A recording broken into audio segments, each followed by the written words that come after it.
The first emanation, the first utterance, the font of energy through which Ian Soph emanates into the universe. The crown sits above the head and embodies that which is beyond our comprehension. One must envision Keter not as an object that can be perceived, but as the light that is cast upon it. Keter's light is beyond knowability, a timeless expanse of pure consciousness. Only through respect for our own limitations do we begin to see the shadow of its nature.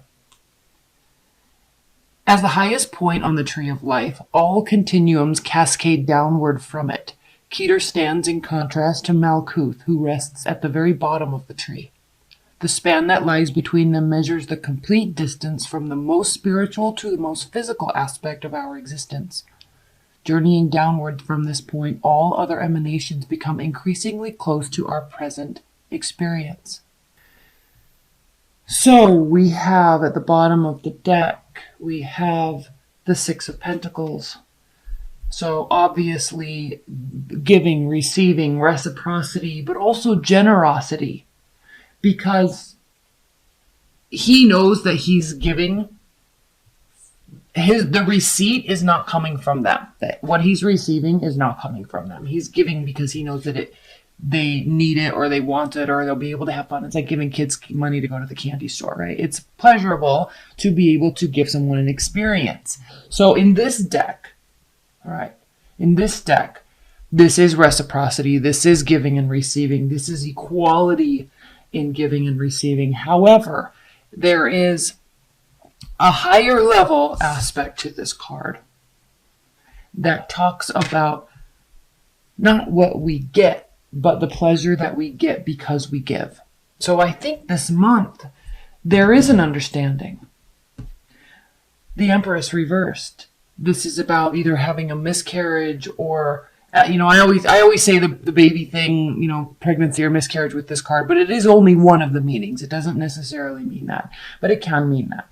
It can mean a miscarriage. So yes, or, laying something down or losing energy for a project that you were once excited about. Now I know, Geminis, your mind is just so rapidly working all the time and absorbing energy all the time from everyone and everything around you. You're one of the most brilliant signs because you have that ability to absorb facts. And so it is probably not uncommon for you to become very excited about a project and want to put 150% into it, or a person, or a relationship, or a new experience. And then something else comes along, and I'm not saying you just leave that behind, but the newness wears off, kind of like the newness wears off with an Aries. They're always excited to go to something new. But you take that's why this is an Earth card, because you take what is whole about what this was, what you learned from it, what the experience was. It's not that maybe let's just say, for example, you were going to start a company. Okay, so you went through this process and then you kind of lost the passion about it and you didn't really want to do it anymore, but you took with you a wealth of knowledge about what to do, how you did it, what you learned, who you met along the way. So even though that something might be fizzling out, there's still a wealth of knowledge and a higher level understanding of what the true purpose what it was for you. All right. Defenses might be up a little bit, and because of that, you might not be feeling very social. Very likely, you could be dealing with the fire sign. Don't have to be. Could be dealing with the water sign, but we also have fire and water here. So let's look at this as a whole, because we have options. We have fogginess. We have some smoke and mirrors here. We have the looking upwards or waiting for a sign or a symbol to direct you into a project or a person. You're looking for direction. Now, what's very interesting here, I'm coming back up here. Don't worry, I'm coming back up here. But what's interesting is you have the card of Pisces, and then you also have the King of Cups, which is Scorpio, but also can be Pisces and Cancer. So it's very interesting because if you are dealing with the water sign, there's confusion. You're looking for a sign or a symbol to direct you in what to do. Now, again, you're looking at this from a higher level. This isn't moment by moment. This isn't emotions based, right? This is not situational. This is broad spectrum viewing. What do I do here? What do I do with this person? They may be deciding that about you as well. But the message here is pause. Wait. They might be waiting. This also can be the card of Pisces here, the High Priestess. Doesn't have to be, but it can be. So this is talking about higher level understanding. All right, looking at things from a vantage point. And just because you understand something, just because you see the details, you don't necessarily have to share those. That's why this card can be talking about secrets and keeping things within. Like she knows, but she's keeping it to herself. Now, what's fascinating is we have the Queen of Wands here, and then we have the Eight of Wands. So there's a lot of communication, swift, motivated, or goal-oriented communication. All right. This could be you taking on this energy.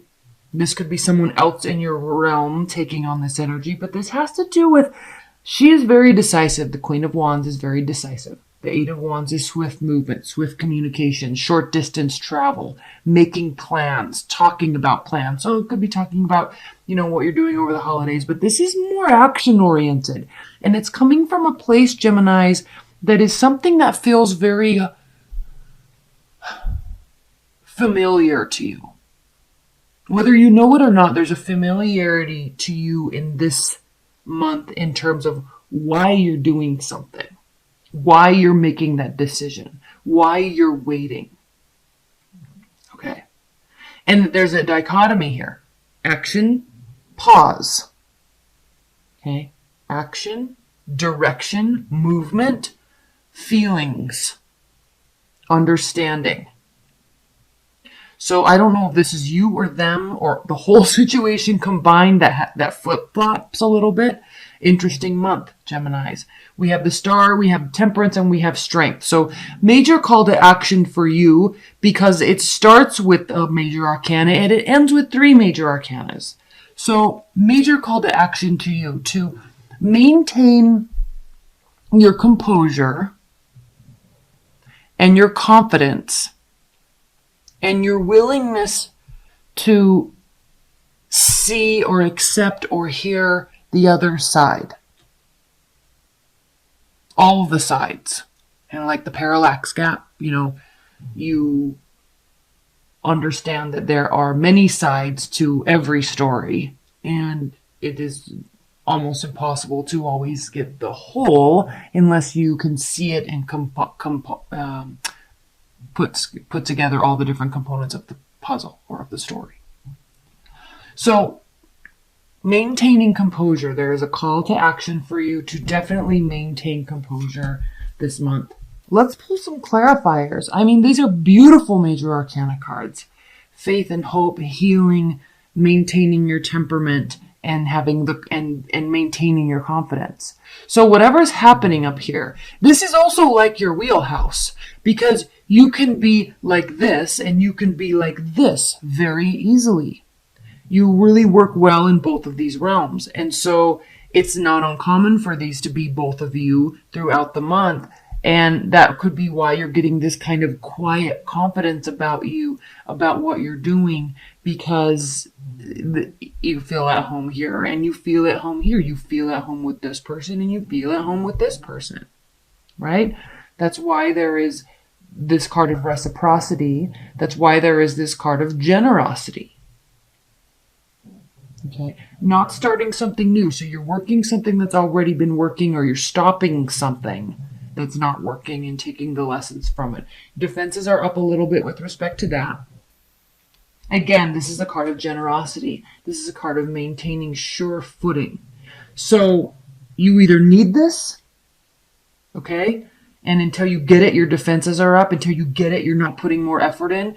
This possibly, Geminis, can be you need somebody else to do something before you will give more of yourself or of your time or your energy or your money, resources. You might be waiting and hanging out for somebody to make a decision before you do more. This has to do with where effort is being put into oneself. And there's again, remember when I said you don't have to do anymore? It's like it's up to the other person. I think there is a general consensus in this reading, Geminis, that it is. You can take a liberty this month and wait. You don't need to run off and be single. You don't need to try to save more money. I mean, obviously you can if you want to, but this is not about you and your independence. This is about you're already ready, or you're realizing what areas you do need to work on before you can be ready. This can go both ways. But this does have to do with a pause because it's somebody else's turn. Something needs to be said, something needs to be done, or something needs to be shown to you before you will give anymore. Okay? You have it already, but it's locked up. Okay? You can be generous when the time is right. That's why your defenses are up. Let's pull some outcome messages. Please clarify, or what are the outcome, advice, and guidance messages for Geminis this month? Outcome, advice, and okay, let's just do them. There's a lot here, so just bear with me. We've got the Tower, Two of Swords. Okay. Outcome, advice, and guidance. You're pausing, remember. Okay? You don't have to feel any regret about anything. Your decision is made based on what they do. If they do this, I'm doing this. If they do this, I'm doing this. I'm fine either way. I'm fine either way with the Nine of Pentacles. I'm fine either way with the High Priestess. Okay? I'm not going to give you anything because you don't deserve it. If you want stuff to hit the fan, fine. If you want the shit to hit the fan, fine. I've already made my decision. Either way, I don't have any regrets. Good, Gemini. Your card. Okay, this can be love related, but you're ready when they are. You've thought about this head or heart decision. This is advice and guidance. So either they're not, again, you're not taking any swift action. It could impact you, but you're not really going to be showing it. All right? You're not going to be putting any action into it. You're hoping they do one thing, but if they don't, shrugging shoulders. Now, by you not taking any action, you could be dealing with somebody that's very sensitive, overly sensitive, right? And we love our water signs, yes, but when they take offense to something, it can get a bit ridiculous, no? So, you're not taking any action. And please apologize if you're cross-watching. I apologize. I'm meaning no offense, but I'm speaking to Geminis. So they could get really caught up in their head. Okay, so can you. But I don't think this is not your energy to stay here. Okay? You're not about this life. And you're usually about this life, but you're not about rushing in. Like this is you thinking with your head and not your heart and being very strategic and smart about how you're going to make the next move. And you're giving them ample opportunity because you see the bigger picture. You understand what's really going on here and you're not going to play their game. They're going to play yours.